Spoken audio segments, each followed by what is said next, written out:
What's up everyone, Takedown here. Welcome back to another video. Today I'm going to be talking about the games I regret buying. Let's just get right into this.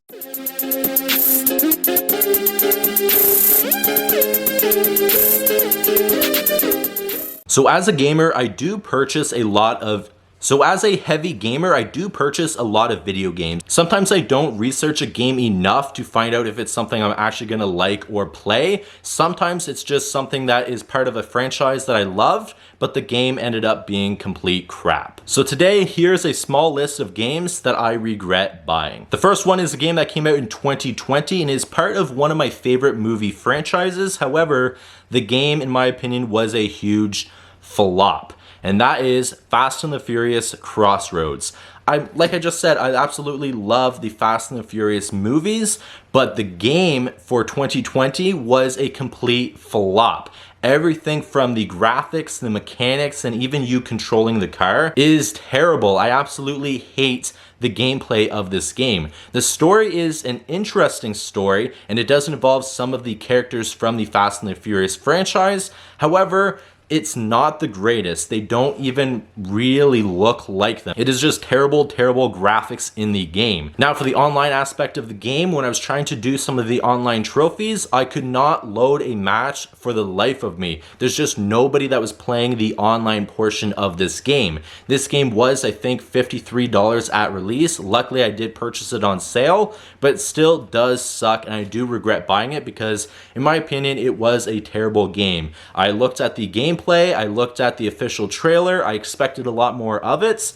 It just was not the greatest. It's an easy game and a pretty basic, straightforward game, but it's not what I was expecting. I was expecting, for the most part, since it's Fast and the Furious, I was expecting a lot more cool racing aspects. The racing was just terrible, the two races that are in the campaign, and the rest of it just was not the greatest. It was not even remotely close to what I was expecting for this game. The next game is a sports game, NBA 2K19. The only reason I regret buying it is a couple months after I purchased it on sale, the next year's game came out free for PlayStation Plus. So I did pay, I think, $20 for NBA 2K19.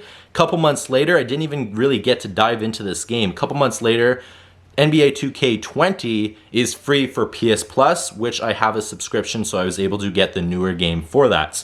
I wish I would just waited and not purchased NBA 2K19. I wanted to get something that I could play with Jack, but then 20 came out for free, and it was just a waste of $20 in my opinion. The next game is American Ninja Warrior Challenge. I originally purchased this around the end of 2020, and the reason I purchased this is something that is fun to play in between my main games. This game at first was a little interesting and a little fun, but it becomes very frustrating really quick because the timing of the buttons that you have to press in a specific order does not always work. There is sometimes a huge lag in between you pressing the buttons in the sequence you have to for what the game actually sees you pressing. So sometimes even if you press the button, it doesn't register you pressing the button, which is really frustrating. A lot of the mini games are extremely challenging, and overall, in my opinion, it's just not fun. Luckily, I did purchase it on sale, but I do regret buying it because I likely am not going to play it again. The next game is PUBG. Now, I did purchase this shortly after its release on console on the PS4, and I purchased it so me and my friend Jack could play it since I do game share with him. Now, we did play it at first once I first got the game, but then we eventually just stopped playing it altogether. I would try to play it on my own, but it does suck because I'm a strategic player, so I do like to be on the mic and playing with somebody and bouncing ideas and what I think we should do next off of each other rather than not having a mic, playing with random people and just going in blind. I absolutely hated that, so eventually I did stop playing this game altogether. Then after I had a PlayStation Now subscription, PUBG was eventually added to PlayStation Now, which does suck because I could have just got the game for free. I think I paid around $30, $35 for the game at launch as part of my PlayStation Now subscription, especially since it's a game that I don't even play anymore. The next game is Air Conflicts Double Pack. This is something that was a lot of fun. I absolutely loved the game. However, I purchased it around $10 to $20. I can't remember. I think it's more around the $10 range. But right after I purchased it, is around the time that I purchased a PlayStation Now subscription once again, and this game was part of the PlayStation Now subscription. I wish at the time I would have looked into the PlayStation Now games prior to making purchases before my subscription, but it is something that I learned my lesson from, and anymore, if I want to purchase a game, I make sure it's not part of PlayStation Now. And the last game is Fire Pro Wrestling World. This game here, as a wrestling fan, I expected it to be a lot more fun. It's really challenging. I did enjoy the game. I did earn a lot of trophies for it, but it's not something I'm going to be playing ever again. I did get it on sale, but it's just a terrible, terrible wrestling game. I guess if you're more into the arcade style wrestling games from the 90s, you'd love it, but I absolutely hated this game. It was challenging, not a lot of fun, and some of the trophies are extremely difficult, so I know some of them I'm not going to be able to get. I did purchase it in the hopes of getting a platinum.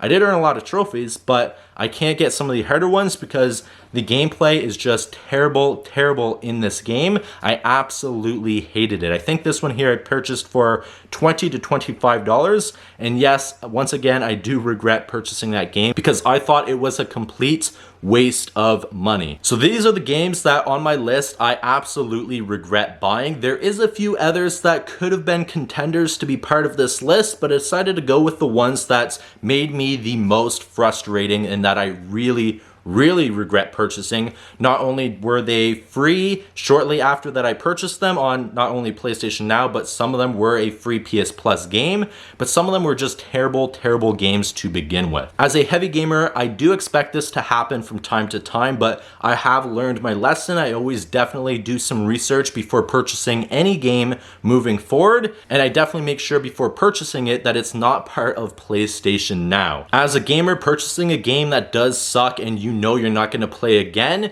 is kind of like a low blow, but you do learn a lesson moving forward of to do your research before purchasing the game. Hope you guys enjoyed this video. Comment down below some of the games that you regret buying, and I'll see you guys in the next one. Please take care. Peace.